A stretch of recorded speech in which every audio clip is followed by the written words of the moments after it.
اللہ تبارک و تعالیٰ نے قرآن مجید میں ہمیں یہ حکم دیا ہے کہ ہم اس کے اللہ کے نیک بندوں کے رستوں کو اختیار کریں۔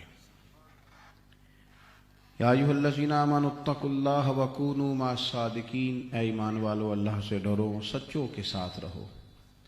ہر نماز میں ہم سورہ فاتحہ میں یہ دعا پڑھتے ہیں، اہدنا الصراط المستقیم، یا اللہ ہمیں صراط مستقیم پہ چلا۔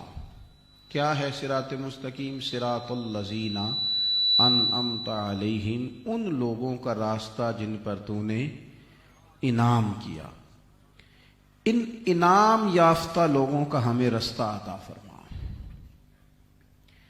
جب ہم ہر نماز میں اللہ کی بارگاہ میں یہ التجا کر رہے ہیں کہ مالک وہ رستہ، وہ منزلیں ہمیں نصیب فرما جن پہ تیرے نیک بندے تھے، پھر ہمیں تھوڑی سی توجہ بھی کرنی چاہیے کہ آخر وہ نیک بندے کہتے کیا تھے، اپنی کامیابی کے بعد وہ نتیجہ کیا دیتے تھے۔ انہوں نے اپنی اتنی محنت شاقہ اور جہد مسلسل کے بعد جو ہمیں باتیں ارشاد فرمائیں، وہ ہمارے لیے کتنی زیادہ ضروری ہوں گی۔ اور قرآن مجید نے ان بندوں کی نشاندہی بھی کی، فرمایا انعم اللہ علیہم من النبیین والصدیقین والشہداء والصالحین۔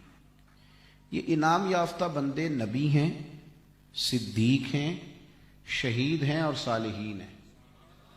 وحسن اولئک رفیقا، اللہ فرماتا ہے یہ بڑے بہتر دوست ہیں، ان سے دوستیاں کرو، ان کی دوستیاں بڑی بہترین ہیں، اعلیٰ معیار کے دوست ہیں یہ لوگ۔ عزیز دوستو، ہمیں غور کرنی چاہیے۔ اصل میں نا جو شخصیت ہوتی ہے نا، اس شخصیت سے جو الفاظ پھوٹتے ہیں اور جو جملے ما فی الضمیر بن کر زبان پہ آتے ہیں، وہ جملے بڑے قیمتی ہوتے ہیں۔ کسی درویش نے کہا تھا کہ پیغمبر کی باتیں بھی پیغمبر ہوتی ہیں، ان کی باتوں کا جو وزن ہوتا ہے وہ بھی بڑا قیمتی ہوتا ہے۔ ہمارے ہاں یہ ہوتا ہے کہ بعض لوگ محبت میں، وارفتگی میں تو بڑی دور تک جاتے ہیں، تعلیمات کی جانب توجہ نہیں کرتے۔ مثال دینی پڑے گی، مثالیں سمجھانے کے لیے ہوتی ہیں۔ حضرت عیسیٰ علیہ السلام کو ماننے والے اتنی دور نکل گئے کہ خدا کا بیٹا ہی مان لیا، معاذ اللہ استغفر اللہ۔ لیکن جو وہ فرماتے تھے وہ تو چھوٹ گیا نا ان کے آنکھ سے۔ وہ تو ہمیشہ کہتے رہے کہ لا الہ الا اللہ، اللہ کے سوا کوئی معبود نہیں ہے۔ جو وہ پیغام دیتے تھے، جو وہ درس دیتے تھے، جس طرح وہ توجہ دلاتے تھے، ادھر خیال ہی نہیں کیا۔ اور ماننے پہ آئے، محبت کرنے پہ آئے تو اتنا دور لے گئے۔ کسی شخصیت کے ساتھ سب سے بڑا ظلم یہ ہوتا ہے کہ اس شخصیت کو بحث کا موضوع بھی بنا لیا جائے، ان کے نام پر بڑے بڑے کانفرنسیں، سیمینار بھی کیے جائیں، لیکن ان کے عقائد، ان کے نظریات، ان کے افکار، ان کی تعلیمات، اس پر توجہ ہی نہ دی جائے۔ یہ دوڑ کے آتے ہیں بعض لوگ اور آ کے کہتے ہیں حضرت کے ہاتھ چومنے۔ بھئی حضرت جو کہتے ہیں وہ بھی تو کرو نا، نرا ہاتھ چومنا۔ ایک حدیث میں سناؤں گا تو یہ والا میرا مضمون مکمل ہو جائے گا۔ ترمذی شریف میں موجود ہے، نبی پاک صلی اللہ تعالی علیہ وسلم نے بعض صحابہ کو ایک جگہ صبح صبح جانے کا حکم دیا، تمام چلے گئے۔ حضرت عبداللہ بن رواحہ رضی اللہ تعالی عنہ فرماتے ہیں میرے دل میں خیال آیا کہ جمعہ ہے تو میں پہلے جمعہ حضور کے پیچھے پڑھ لوں۔ یہ جمعہ حضور کے پیچھے جو پڑھا جائے گا وہ دوبارہ تو نہیں نہ مل سکتا۔ بہت بڑی سعادت ہے سرکار کی امامت میں نماز جمعہ کی ادائیگی۔ تو میں اس ارادے سے روک گیا کہ جمعہ حضور کے پیچھے پڑھ لیتا ہوں، سعادت مل جائے گی، اور پھر میں چلا جاؤں گا۔ باقی سارے سویرے سویرے چلے گئے۔ فرماتے ہیں جمعے کی نماز حضور کے پیچھے پڑھی، سرکار نے مجھے دیکھا اور دیکھ کے فرمایا میں نے تو تمہیں صبح وہاں بھیجا تھا۔ یا رسول اللہ، ابھی ان کا ذوق ہے نا، محبت یہ ہے کہ پیچھے پڑھتا ہوں جمعہ۔ تو کہتے ہیں حضور علیہ السلام نے فرمایا تمہیں تو بھیجا تھا۔ یا رسول اللہ، میرے دل میں خیال آیا کہ جو جمعہ آپ کے پیچھے رہ گیا وہ تو رہ ہی گیا، تو یہاں نہ پڑھ لوں۔ پتہ حضور نے کیا فرمایا؟ فرمایا اگر تم میری بات مان کے صبح وہاں جاتے نا، تمہیں ساری زمین صدقہ کرنے سے اللہ زیادہ ثواب عطا کرتا۔ ذوق وہ جو شریعت کے دائرے میں ہو، محبت کریں پر تعلیمات کا بھی تو خیال کرے نا بھائی۔ اعلیٰ حضرت بریلوی کیا فرماتے ہیں؟ وہ جو نہ تھے تو کچھ نہ تھا، وہ جو نہ ہو تو کچھ نہ ہو، جان ہے وہ جہان کی، جان ہے تو جہان ہے. لیکن ساتھ اور بھی ایک بات کرتے ہیں, کہتے ہیں پیش نظر ہے وہ نو بہار اور سجدے کو دل ہے بے قرار, پر روکیے سر کو روکیے یہی تو امتحان ہے. ذوق تو کہہ رہا ہے یہ کام کریں, پر کرنا وہ ہے جس کا حضور نے ہمیں پابند کر دیا ہے. اس سے آگے پیچھے ہو سکتے نہیں. ایک شاعر نے کہا تھا کہ جب تیرا حکم ملا ترک محبت کر دی. انہوں نے کہا نہیں کرنی, تو ہم نے کہا چلو پھر نہیں کرنی. جب تیرا حکم ملا ترک محبت کر دی, دل مگر اس قدر دھڑکا کہ قیامت کر دی. اور اب تو دشمن کی اداؤں پہ بھی پیار آتا ہے, تیری الفت نے محبت میری عادت ہی کر دی. تو نفرت کی ہی نہیں جاتی ہم سے. تو بات مانیں, تعلیمات پر عمل کریں. ہمارے بزرگ کیا فرماتے ہیں, ہمارے بزرگوں کا ہمارے بارے میں کیا مشورہ ہے, وہ مشورہ قبول کریں. حضرت غوث پاک رضی اللہ تعالیٰ عنہ اولیاء اللہ میں اتنا بڑا مقام رکھتے ہیں, اتنا بڑا کہ غوث اعظم درمیان اولیاء چوں محمد درمیان انبیاء. حضرت غوث پاک رضی اللہ تعالیٰ عنہ کا ولیوں میں وہی مقام ہے جو مدینے والے محبوب کا نبیوں میں مقام ہے. تو اب دیکھنا تو یہ ہے کہ وہ شخصیت ہمیں کیا مشورہ دیتی ہے, ان کا ہمارے بارے میں کیا کہنا ہے. تو چند ایک ارشادات آج میرے خیال میں آیا کہ میں حضرت غوث اعظم کے آپ کے سامنے رکھوں. حضرت غوث پاک رضی اللہ تعالیٰ عنہ فرماتے مخلص ہو جاؤ, جو کرو اللہ کی رضا کے لیے کرو. حضور مخلص بندے کی علامت کیا ہے, تو آپ فرماتے ہیں اس کی علامت یہ ہے کہ وہ مخلوق کی تعریف اور تنقید سے بے نیاز ہو جائے. وہ یہ چھوڑ دے کہ بندے میری تعریف کر رہے ہیں, کہ میرے اوپر تنقید کر رہے ہیں, اس سے اوپر اٹھ جائے. کرے کیا, بندے تعریف کرتے ہیں, یہ تنقید کرتے ہیں, یہ مزاج نہ بنائے. بس یہ دیکھے کہ میں جو کر رہا ہوں اس سے میرا رب راضی ہے کہ نہیں. مخلوق کی مدح و ذم سے اوپر نکل جائے. اور آپ فرماتے ہیں نعمت کے لیے کبھی کام نہیں کرنا. یہ پیسہ مل جائے, یہ انعام مل جائے, یہ چیز مل جائے, نعمت کے لیے کام نہیں کرنا, نعمت دینے والے کے لیے کام کرنا. تم اس طرف سفر کرو جو نعمت. اور یہ بڑا باریک نقطہ غوث پاک نے ہمیں ارشاد فرمایا ہے. محمود غزنوی نے نا یوں دروازے کھول دیے سارے خزانوں کے, اور کہنے لگا کہ جو جس پہ ہاتھ رکھے گا وہ شے اسی کی. کسی نے ہیرے پہ ہاتھ رکھا, جواہرات پہ رکھا, نوٹوں کے تھیلے پہ رکھا, کسی نے کہیں رکھا. ایاز نے پیچھے سے اٹھ کے محمود کے کندھے پہ ہاتھ رکھا.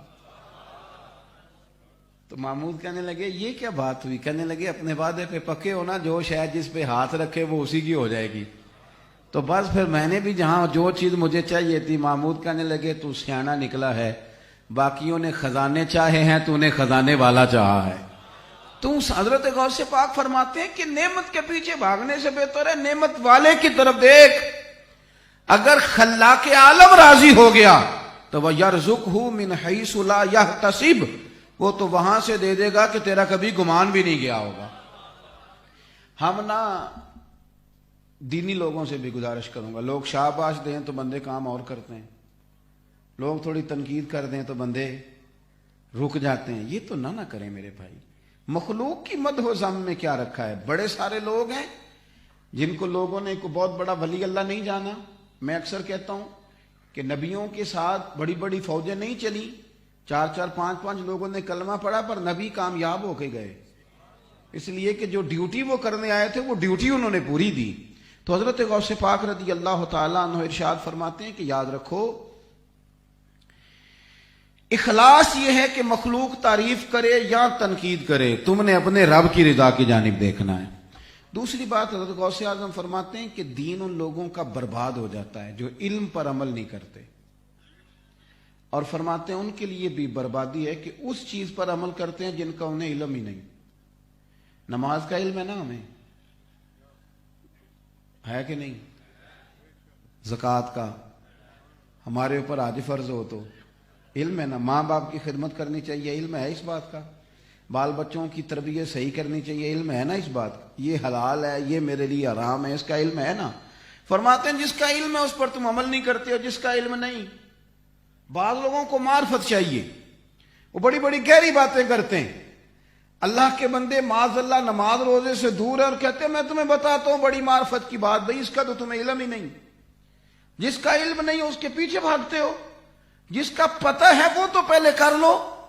حضرت غوث پاک فرماتے ہیں جس کا علم ہے اس پر عمل کر اور تو آگے بڑھ. کتنی باتیں سنی, کتنی تقریریں سنی, کتنے جمعے پڑھے, عمل کب کرنا ہے, آگے کب بڑھنا ہے. آخر کوئی ایسا وقت آئے کہ جب ہم عمل کا رستہ اختیار کریں. تو آپ فرماتے ہیں کہ جو تم نے سیکھ لیا اس پر عمل کرو. تیسری بات, حضرت غوث پاک رضی اللہ تعالیٰ عنہ فرماتے ہیں تمہاری پرکھ کے لیے, تمہیں جانچنے کے لیے آزمائش بڑی ضروری ہے. آپ فرماتے ہیں اگر آزمائشیں نہ ہوتی تو سارے لوگ عابد زاہد ہی ہوتے. یہ جو رب آزمائش ڈالتا ہے نا, دن ہوتے ہیں, دن نفع آنے کے بھی دن ہوتے ہیں اور کچھ دن آتے ہیں جن میں نقصان ہونا ہوتا ہے. ہمارا یہ مسئلہ ہے کہ ہم میٹھا میٹھا قبول کرنا چاہتے ہیں اور کبھی کڑوا آ جائے تو اس پر ہم تیار نہیں ہوتے. آزمائش کے لیے ذہنی طور پر تیار رہنا. حضرت غوث اعظم فرماتے ہیں یہ تمہیں اللہ کے قریب کرے گا. ایک وقت آتا ہے, ایسا نہیں کہ آپ تدبیر نہیں کرتے میرے بھائی, ایک ٹائم آ جاتا ہے جب آپ کا سایہ بھی یوں لگتا ہے کہ پیچھے ہٹ گیا ہے. جب آپ کو محسوس ہوتا ہے کہ سارے دروازے بنے ہوئے ہیں پر میرا کہیں ہاتھ ہی نہیں لگ رہا. آپ نہ تانا دیں کہ دوست بے وفا ہو گئے, آپ نہ یہ گمان کریں کہ میرے اپنے مجھے چھوڑ گئے, بس سمجھیں یہ میرے اوپر آزمائش آئی ہوئی ہے. اور جب دن ٹھیک ہو نا تو مٹی بھی سونا بنتی جاتی ہے. حضرت ابو یحییٰ ایک درویش تھے تو کوئی الزام لگ گیا. مخلوق بڑی ڈاڈی ہے نا, جس پہ مرضی الزام لگا دیتی. الزام لگ گیا, حالات خراب ہو گئے, لوگوں نے روڑے مارنے شروع کر دیے. پہلے لوگ نعرے لگاتے تھے, ہاتھ چومتے تھے, اب روڑے پڑ رہے ہیں. اللہ تعالیٰ اپنی خفیہ تدبیر سے بچائے, ہماری پردہ پوشی فرمائے. اب روڑے پڑ رہے ہیں, ہر بندہ جو گزرتا ہے روڑا ہی مارتا ہے, روڑے لگ رہے ہیں. حضرت ابوبکر شبلی گزرے, ان کو بات کا پتا تھا. انہوں نے ایک پھول پھینکا حضرت ابو یحییٰ کی طرف, تو حضرت ابو یحییٰ نے اٹھا کے نا پھول تو واپس کر دیا. کہنے لگے شبلی سنبھال کے رکھ, آئیں گے دن بھی پھول کھانے والے, پر آج کل تو روڑے کھانے والے دن ہیں. دن چونکہ ہمارے اوپر روڑے کھانے کے لہذا ان دنوں میں اچھے بھی روڑے ہی لگتے ہیں. تو اس طرح کر کے تو اب پھول نہ, پھول کا فائدہ کوئی نہیں, دن روڑے کھانے. او میرے عزیز, اگر مالک کرم کرے تو قبول کرتے ہیں, اگر اولاد دے تو قبول کرتے ہیں, اگر وہ دولت دے تو قبول کرتے ہیں, تو اگر وہ آزمائش دے, اگر کبھی وہ کہے کہ تھوڑے دن تمہارے اوپر سختی کے بھی ہیں, تو پھر جیم جان دا کچھ وسا نہیں ہو, یہ جان یار نو دے تے آزاد ہو جا. اسے دل دے ہیں فساد سارے, دل بر نو دے تے شاد ہو جا. جو رکھے آباد تے رو وسدا, تے جدوں کرے برباد برباد ہو جا. جب وہ کہے تیرا ٹائم ہے یہ, تو پھر یہ بات بھی ماننا, آزمائش کو بھی قبول کرنا. دکھ قبول محمد بخشا, راضی رہن پیارے. تھوڑا سا قبول کریں آزمائشوں کو, بھوک کو, تکلیف کو, تھوڑا سا اس کے لیے بھی ذہنی طور پر اپنی منصوبہ بندی کریں. اپنی اولاد کا بھی یہ ذہن بنائیں کہ یہ اللہ کی طرف سے ہے. حضرت ایاز, یہ لاہور بڑا خوش قسمت ہے نا, ایاز بھی یہی رہتے ہیں لاہور میں. تو ایاز بیٹھے ہوئے تھے, محمود جو تھے وہ کنوں کھا رہے تھے, تو انہوں نے الگ الگ ٹکڑے اس کے کیے, پہلا دیا ایاز کو, ایاز گٹ گٹ کر کے کھا گیا. دوسرا ٹکڑا مالٹے کا, کنوں کا, محمود نے اپنے منہ میں رکھا تو تھوک دیا. کہنے لگو ہو اتنا کڑوا, تو کیسے کھا گیا ہے؟ تو ایاز ہنس پڑا. کہنے لگا بادشاہ تیرے ہاتھوں سے ہمیشہ میٹھے ہی کھائے ہیں, پہلی دفعہ کڑوا آیا تھا, اگر تھوک دیتا تو کوئی مزہ تو نہیں تھا نا یار. تو جن ہاتھوں سے میں نے ساری زندگی میٹھے کھائے, خدا نعمتیں دے تو کیا بات ہے. لیکن لوگوں کا یہ حال ہے کہ منٹ میں شکوہ شروع کر دیتے ہیں. ایک منٹ میں, ابھی پورے 6 ماہ نہیں ہوئے تکلیف آئی اور کہتے ہیں حضرت حال ہی کوئی نہیں, بس گئے کام سے. تھوڑا سہنا سیکھیں.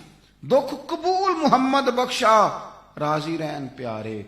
تکلیفیں جب اس کی طرف سے آئیں, اس کی طرف سے جب آزمائشیں آئیں, جب وہ چاہے کہ کچھ دن اپنے بندے کو آزمایا جائے, اور یہ بھی علامت محبت ہوتی ہے. میں نے نا اپنے اصحاب سے ایک دفعہ پوچھا, کچھ لوگوں کو آپ اٹھ کے ملتے ہیں, پیار بھی کرتے ہیں, اور کچھ سے صحیح سلام بھی نہیں لیتے. تو فرمانے لگے تو بڑا دھیان رکھتا ہے, یہ خاص بات ہی تو نے پوچھ لی ہے. میں نے کہا حضور اس کو تو کھولیں. فرمانے لگے کچھ بندے نا اپنے ہوتے ہیں, انہیں منہ نہ بھی لگاؤ تو انہیں جانا نہیں. جوتے بھی پڑے تو اپنا ہے تو اس نے چھوڑ کے تھوڑا جانا ہے. اس کی ٹینشن لینے کی ضرورت بندے کو پتا ہوتا ہے روٹی نہ بھی دی تو ادھر ہی ہے, ہمارا جو ہوا. اور کچھ ایسے ہیں جن کو پروٹوکول نہ دو تو بھاگ جاتے ہیں. وہ کہتے ہیں دیکھو جی میں آیا میں نے پوچھا ہی نہیں. فرمانے لگے یہ بیگانے لوگ ہوتے ہیں جس کو نہ کہا تھا نا بابے بلے شاہ صاحب نے, راتی جاگیں تے شیخ صدا میں راتی جاگ دے کتے تیتھوں اتے. اور یہ شیر جان ہے. فرمانے لگے وہ مالک دا در مول نہ چھڑ دے پاوے مارو 100 جتے. اللہ کرے آپ سمجھیں. وہ مالک دا در مول نہ چھڑ دے پاوے مارو 100 جتے. رکھا سکھا کھا دنے جا رکھاں وچ ستے تیتھوں اتے. ایک برکی دا قدر پچھانن پاوے مالک ہون ستے تیتھوں اتے. اٹھ بلیا چل یار منا لے نہیں تے بازی لے گئے نہیں کتے. تو حضرت غوث اعظم فرماتے ہیں یہ آزمائش بتائے گی کہ تیرا رب سے پیار کتنا ہے. یہ آزمائش بتائے گی کہ تو اللہ کے قریب کتنا ہے. چوتھی بات حضرت غوث پاک کی, سمجھ آ رہی ہے میری باتوں کی. مجھے ان کی کرامتیں بھی آتی ہیں کافی ساری, میں نے پڑھی ہیں. غوث پاک کی کرامتیں تواتر کے ساتھ ہیں. مجھے حضرت غوث اعظم کے بارے میں کس بزرگ نے کیا کہا وہ بھی آتا ہے. اعلیٰ حضرت نے جو اشعار لکھے وہ بھی آتے ہیں. حضرت سلطان باؤ نے جو کہا نا شہر بغداد دے ٹکڑے منگ ساں تے کر ساں میرا میرا, مجھے آتے ہیں. لیکن میں یہ چاہتا ہوں کہ جو وہ ہم سے چاہتے تھے اس پر کیوں نہ بات کی جائے. جو چاہتے تھے کہ لوگ اس طرح کے بنے اس پر کیوں نہ کلام کیا جائے. ان کی چاہت کو کیوں نہ دیکھا جائے. تھوڑی دیر کے لیے ایسی باتیں کرنا جن میں کانوں کا لطف زیادہ ہو وہ تو اپنی جگہ پہ, لیکن ان کی تعلیمات ان کے افکار, میں جو بات کرنے لگا ہوں اسے دل کے کانوں سے سننا. حضرت غوث پاک فرماتے ہیں میں نے 40 سال دین پڑھایا ہے, 40 سال ریسرچ کی ہے, تحقیق کی ہے 40 سال. لیکن آپ فرماتے ہیں میں نے بڑے بڑے نیک اعمال دیکھے, بڑے عمل ہیں جو اللہ کے قریب لے جاتے ہیں, پر میں نے دیکھا ہے بھوکوں کو روٹی کھلانے سے زیادہ کوئی عمل ایسا نہیں جس سے رب جلدی راضی ہوتا ہو. کھانا کھلاؤ, دنیا آوے کھا جاوے راضی ہووے بلا. کھانا کھلاؤ لوگوں کو کھانا. غوث اعظم فرماتے ہیں 40 سال کی ریسرچ کا نچوڑ ہے کہ تیرے دروازے سے کوئی بھوکا نہ جائے. یہی ہے ذوق عبادت کی انتہا ساغر. او غم حیات کے ماروں کا احترام کرو. غم حیات کے ماروں کا, چلیں یہ تو ساغر ہے نا, تو اقبال تو کہتے ہیں خدا کے بندے تو ہیں ہزاروں, بنوں میں پھرتے ہیں مارے مارے. میں تو اس کا بندہ بنوں گا جس کو خدا کے بندوں سے پیار ہوگا. حضرت غوث پاک فرماتے ہیں بھوکوں کو, میرے نبی پاک علیہ السلام نے فرمایا. اور یارو سننا, میں آپ سے عرض کروں, کچھ لوگ ایسے ہیں, کچھ لوگ, میں گھر میں بیٹھا تھا کسی دعوت پہ گیا ہوا تھا, تو باورچی خانہ بالکل کونے میں تھا, میرے اپنے عزیز تھے, قریبی تعلق تھا. تو وہ ان کی کام والی کہنے لگی کہ یہ آپ نے جو چیزیں تلنی تھیں وہ تل لی ہیں, تو یہ گھی کا کیا کرنا ہے. تو گھر والوں نے کہا کہ اس کو آپ پھینک دیں. تو کہنے لگی اگر آپ اجازت دیں تو میں لے نہ جاؤں اسے. میں اندر کھانا کھا رہا تھا تو میرا تو لقمہ گر گیا. میں نے اس شخص کو آواز دی, میں نے کہا کہ مہربانی کرو اس کی تنخواہ ڈبل کر دو, اللہ تمہیں اور دے گا. کہنے لگے کیا ہوا. میں نے کہا یار تم سمجھے نہیں بات کو. غریبی یہاں تک کچھ لوگ ایسے ہیں جو کھا کے بیمار ہو گئے, ان کو معدے کے ڈاکٹر کی ضرورت ہے. اور کچھ ایسے ہیں جن کے بچے بوٹیوں سے لڑائی کر رہے ہیں کہ ابا گوشت کھانا ہے. کچھ لوگ ایسے ہیں جن کی گلی میں کوئی چیز بیچنے والا آ جائے تو اماں باہر جا کہتی ہے بھائیا غصہ نہ کری, ذرا بند کر لے ٹیپ, میرے بچوں نے سن لیا تو پیسے کوئی نہیں. کھلونوں کی دکانوں کی طرف سے آپ کیوں گزرے, یہ بچے کی ضد ہے, یہ سمجھوتا نہیں کرتی. میں نے یہ انداز دیکھیں, میں نے اپنے گھر میں اپنے محلے میں یہ رنگ دیکھیں. غریب کا بھلا کرنا, جب بندہ امیر ہو جاتا ہے وہ امیروں میں اٹھتا بیٹھتا ہے, اسے کوئی درد نہیں رہتا, وہ کہتا ٹھیک ہے کدھر ہے غربت. کیسے فیکٹری کا مالک آپ کو بتائے گا کہ گھر میں گھی کا مسئلہ ہے؟ وہ اس کا یہ مسئلہ ہی نہیں، اس کا مسئلہ پیٹرول ہے، اس کا مسئلہ درام، یہ جو ڈیوٹی لگ گئی آنے جانے پہ، یہ اس کا مسئلہ، اس کا مسئلہ چینی نہیں ہے۔ چینی تو اس باپ کا مسئلہ ہے جو رات کو یہ پوچھ کے چائے پیتا ہے کہ اگر تو بچوں کے صبح دودھ کے لیے چینی ہے تو چائے بنا دو ورنہ رہنے دو، اس کا مسئلہ ہے چینی۔ امیروں کا کہاں مسئلہ ہے؟ گندم امیر شہر کی ہوتی رہی خراب اور بچی کسی فقیر کی فاقے سے مر گئی۔ میرے غوث پاک فرماتے ہیں بھوکے کو روٹی کھلا، میں نے 40 سال تحقیق کی ہے، اور میرے نبی کریم علیہ السلام فرماتے ہیں کس نے بھوکے کو روٹی کھلائی ہوگی نا، اللہ اس غریب سے کہے گا جس نے تجھے روٹی کھلائی تھی اس کا ہاتھ پکڑ کے جنت میں لے جا۔ جس نے پانی پلایا ہوگا اسے کہا جائے گا اس کا ہاتھ پکڑ اور لے جا۔ حضرت غوث پاک کا پتہ ذوق کیا تھا؟ جیب میں پیسے، ایک تو تھی اپنا لنگر خانہ بنوایا ہوا تھا حضرت غوث اعظم، اس میں تو مستقل روٹیاں لگتی رہتی تھی، کھانے چلتے رہتے تھے، دنیا آوے تے کھا کھا جاوے تے راضی ہووے بلا، وہ تو کام چل ہی رہا تھا۔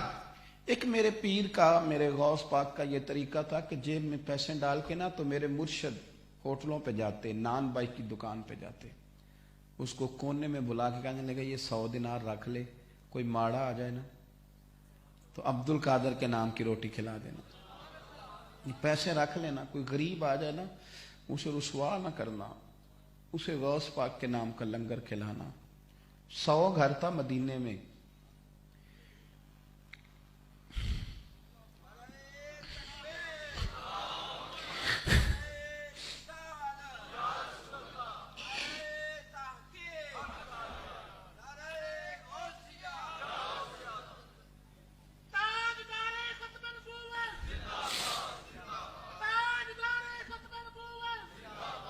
ایک 100 گھر تھا مدینہ منورہ میں، ایک 100 گھر تھا جس میں 2 وقت روٹی آتی تھی، بچوں کے کپڑے آتے تھے، دوائیوں کا خرچہ آتا تھا، پتہ کوئی نہیں تھا کون دے جاتا ہے۔ پھر اچانک سب کے گھر میں کھانا آنا بند ہوا، لوگ ایک دوسرے سے پوچھنے لگے تیرے گھر کب سے نہیں آیا؟ کہا 18 محرم سے۔ تیرے گھر کب سے نہیں آیا؟ 18 محرم سے۔ تیرے گھر کب سے نہیں آیا؟ پتہ کرو، پتہ کوئی نہیں تھا، کوئی نقاب پوش دے جاتا ہے۔ غریب ایک دوسرے کے گلے مل مل کے رونے لگے، پتہ کرو 18 محرم کو کیا ہوا؟ تو پھر تصدیق ہو گئی 18 محرم کو امام زین العابدین کا وصال ہو گیا۔ 18 محرم کو امام، اکھاں جدوں میٹیاں نا زمانہ مینوں روے گا، اپنا تے اپنا بیگانہ بھی مینوں ہی روے گا، جدوں نہ میں دسیا میں خارا نو میں خانے وچ، پھر جام ٹوٹ جان گے میں خانہ مینوں روے گا، کئی لک لک رون گے تے کئی بک بک رون گے، گلیاں دا یانا تے سیانا مینوں روے گا۔ او یارو، حضرت غوث پاک فرماتے ہیں 40 سال تحقیق کی ہے، روٹی کھلاؤ غریبوں کو۔ او یار، ٹیلی فونوں پہ واٹس ایپ پہ تو حال پوچھتے ہو، کبھی کسی نے جھونپڑی والے کا بھی حال پوچھا ہے؟ لائٹ چلے جانے پہ تو بڑے بڑے جلوس نکلتے ہیں اور بڑی بڑی سیاستیں ہوتی ہیں، تو یہ ذرا سفر کرو نا جی ٹی روڈ پہ، وہ لوگ جو جھونپڑیوں میں رہتے ہیں، جھگیوں میں وقت گزارتے ہیں، ان سے بھی پوچھو کہ تیز آندھی آئے تو تمہارا کیا بنتا ہے، ان سے بھی پوچھو کہ بارشیں شدید ہوں تو پناہ کہاں ملتی ہے، یہ بھی تو ذرا پوچھو نا۔ وہ کسی شاعر نے کہا تھا اتنی تو ہمتیں ہوں میری کم سے کم بلند، اس نے کہا تھا کہ جتنے غریب گھر ہیں اجالوں سے دور دور، اتنی تو روشنی میں ستاروں سے چھین لوں، اور جتنے غریب تن ہے لباسوں سے بے نیاز، اتنی تو چادریں میں مزاروں سے چھین لوں، اتنی تو ہمتیں ہوں میری کم سے کم بلند کہ شاہوں کے تاج فقط اشاروں سے چھین لوں۔ تو میرے عزیز، حضرت غوث پاک نے کہا بھوکے کو کھانا کھلاؤ، ان پر توجہ کرو۔ غوث پاک رضی اللہ تعالیٰ عنہ، اب زیادہ بات نہیں کر سکتا، سمیٹتا ہوں۔ شہنشاہ بغداد فرمایا کرتے تھے اگر تو بادشاہ بننا چاہتا ہے اور نرا دنیا کا نہیں، دنیا اور آخرت کا، تو فرماتے تھے پھر اپنے آپ کو پوری طرح اپنے رب کے حوالے کر دے، پھر اپنے آپ کو اللہ کے حوالے کر دے، پھر تو توکل والا ہو جا۔ آپ نے نا اس عنصر پہ بڑا کام کیا ہے، غریب کی مدد، لاچار کی مدد، اس پر بڑا۔ آپ ایک دن نا دجلہ کے کنارے سیر کر رہے تھے، 70,000 آدمی جس بندے کی تقریر سننے آئے، 70,000 اور مرید ان کی زندگی میں لاکھوں میں ہو جائیں، پھر وہ بندہ غریبوں کا حال پوچھے۔ حضرت دجلہ کے کنارے جا رہے تھے تو ایک بندہ نا کھڑا رو رہا تھا۔ فرمایا کیوں روتے ہو؟ کہنے لگا حضرت غریبی ہے نا، رونا تو ہے ہی۔ ہوا کیا؟ کہنے لگا میں نے دریا کے اس پار جانا تھا، یہ ملاح میرے محلے کا ہے، لیکن میں کشتی میں بیٹھا ہوں، کشتی آگے چلنے لگی ہے تو ملاح نے چلنے سے پہلے ہی کرایہ مانگا ہے، میں نے اسے کہا میرے پاس کوئی نہیں، پھر دوبارہ دے دوں گا، تو اسے نیچے اتار دیا۔ کہنے لگا مفت خوروں کے لیے نہیں بنائی مفت خوروں کے لیے، اتر جاؤ۔ تو حضور ایک تو غریبی اور پھر رسوائی، حضرت غوث پاک نے نری دعا نہیں دی، نرا تعویذ نہیں دیا، پیر کروڑوں روپے کے نذرانے لے کے اور وہ بڑے بڑے عمارتیں تو تعمیر کریں، لیکن انہیں یہ پتہ ہی نہ ہو کہ حضرت غوث پاک تو فرماتے ہیں نذرانہ ہے ہی یہ کہ ہم امیر سے لیتے ہیں اور غریب کو دے دیتے ہیں۔ نذرانہ تو معنی یہ رکھتا ہے کہ اس سے ہم غرباء اور مساکین کی مدد کرتے ہیں۔ حضرت غوث پاک رضی اللہ تعالیٰ عنہ نرا تعویذ اور دعا نہیں دی، گھر تشریف لے گئے، 100 دینار لائے، اتنی دیر میں ملا واپس آ گیا تھا، اس کو 100 دینار دے کے کہنے لگے آج کے بعد کوئی غریب بیٹھ جائے تو اسے رسوا کر کے اتارنا نہ، بلکہ عبد القادر کے کرائے پہ سفر کرا دینا۔ ان کا یہ لہجہ بن گیا تھا، وہ غریب پروری اپنا شوق سمجھتے تھے، لوگوں کی اشک شوئی، لوگوں سے پیار، ان کے کام آنا، ان کے معاملات کو دیکھنا، حضرت غوث پاک کی زندگی کا یہ وتیرہ رہا۔ ہمارا اصل میں یہ حال ہو گیا ہے کہ ہم صرف باتوں اور گفتگو کی حد تک تو بہت سارے بزرگوں سے محبت کرتے ہیں، لیکن ان کی تعلیمات کیا ہیں؟ یہ 11ویں شریف کیا ہے؟ یہ غوث پاک نے غریبوں کو کھلانے کا ہی تو ایک طریقہ نکالا تھا۔ نبی پاک علیہ السلام سے کسی نے پوچھا بہترین مسلمان کون ہوتا ہے؟ فرمایا جو سلام لینے میں پہل کرے اور کھانا زیادہ کھلائے۔ تو یہ تو ایک سلیقہ تھا۔ حضرت غوث پاک رضی اللہ تعالیٰ عنہ غریب پروری کرتے تھے۔ وقت کے دامن میں بھی اتنی گنجائش نہیں اور میرا مضمون بھی مکمل ہو گیا، پر ایک بات مجھے پسند بڑی ہے غوث پاک کی، وہ میں نے ضرور کرنی ہے۔ حضرت غوث پاک نا اتنے بڑے تھے لیکن بن کے نہیں بیٹھ گئے تھے کہ میں فلاں صاحب ہوں، یہ بڑی مصیبت ہے۔ یہاں ہر آدمی اپنی جگہ پہ کوئی اپنے آپ کو کوئی سمجھ لیتا ہے تو بن کے بیٹھ جاتا ہے۔ حضرت غوث پاک رضی اللہ تعالیٰ عنہ گلی سے گزر رہے تھے تو چھوٹے چھوٹے بچے کھیل رہے تھے، تو ایک بچہ کہنے لگا حضور چھوٹا سا کام تو ذرا سنیے گا۔ آپ نے فرمایا بتاؤ۔ کہنے لگا یہ 5 دینار لے لیں، مجھے ذرا بازار سے شرینی نہیں لا دیتے، میں ذرا کھیل رہا ہوں، مصروف ہوں۔ کہیں ہم بھلا کوئی کسی افسر کو، اس کا اپنا بھی بچہ کہے تو کام خراب ہو جاتا ہے، یہ ذرا شرینی نہیں لا دیتے؟ قربان جائیں، سرکار غوث پاک رضی اللہ تعالیٰ نے پیسے لے لیے تو آپ کا خادم کہنے لگا حضور میں نہ لا دوں؟ فرمانے لگے اس نے تمہیں کہا کہ مجھے کہا ہے؟ کہ حضور آپ کو ہی کہا ہے؟ تو فرمانے لگے بات پھر میں جاؤں گا۔ بازار چلے گئے تو وہاں بھی شور پڑ گیا کہ غوث پاک تشریف لائیں، تو حضرت غوث اعظم رضی اللہ تعالیٰ عنہ فرمانے لگے شرینی لینے آیا ہوں اس لیے کہ میرے ایک دوست نے مجھے کام کہا ہے۔ آپ نرم ہو جائیں، انداز میٹھا کر لیں، لہجہ اس طرح کا ہو جائے کہ کوئی ڈرے نہ، کوئی سہمے نہ۔ آپ سارے کام ہی ہو سکتے ہیں، آپ چپ کر کے بیٹھ جائیں، کوئی بندہ بات ہی نہیں کرے گا، کہے گا پتہ نہیں کیا ٹینشن ہے۔ آپ بولیں، تھوڑا مسکرائیں، کسی کے لیے آپ کی طبیعت اس طرح کی ہو کہ لوگ آپ کے اندر اپنائیت محسوس کریں، آپ کے پاس آنے والا، بیٹھنے والا، آپ سے تعلق رکھنے والا کوئی گھٹن محسوس نہ کرے۔ یہ سارے کام ہو سکتے ہیں، مجھے پتہ ہے بندہ بڑا روب والا بھی بن کے بیٹھ سکتا ہے، سب ہو جاتا ہے، لیکن حضور کا طریقہ کیا ہے؟ کریم محبوب جس سے بھی ملتے تھے مسکرا کے ہی ملتے تھے۔ یہ حسن لہجے کا یہ رسول پاک کی ہمیں عطا ہے۔ اللہ تعالی ہمیں حضرت غوث پاک کے طریقوں پر چلنے کی توفیق عطا فرمائے۔ اللہم صلی علی سیدنا محمد وآلہ وصحبہ وعطرتہ وبارک وسلم۔ اللہم انا نسألک العفو والعافیۃ فی الدین والدنیا والآخرہ۔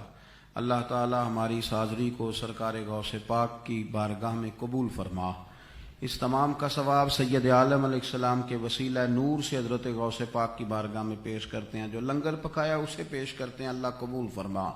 آپ کے درجات عالیہ کو بلند فرما، آپ کے مرکز نور کا ہم سب کو فیضان عطا فرما۔ اللہ جو دوست یہ اتنا خوبصورت اہتمام کرتے ہیں انہیں بہترین صلہ عطا فرما۔ جو تشریف لائے ہیں انہیں قدم قدم پہ نعمتیں برکتیں عطا فرما، سعادت مندیاں فیروز بختیاں نصیب فرما۔ اللہ ہمارا خاتمہ بالخیر فرما، خاتمہ بالایمان فرما، رحمت اور فضل والا معاملہ فرما۔